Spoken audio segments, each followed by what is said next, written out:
अश्कों की लड़ी, यादों की झड़ी, इन सबको कहीं जाना होता है।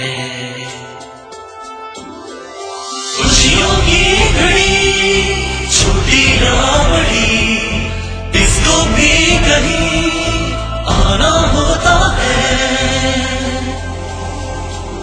कहीं गुस्सा दिखाना होता है, कहीं प्यार जताना होता है।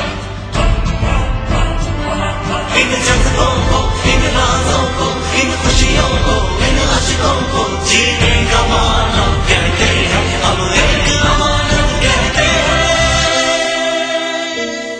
हम आपकी अमानत को सीने से लगा कर रखते हैं।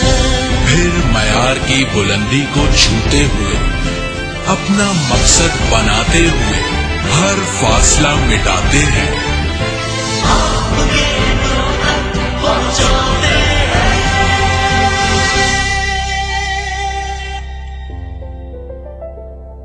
करोड़ों जज्बों का अमानतदार।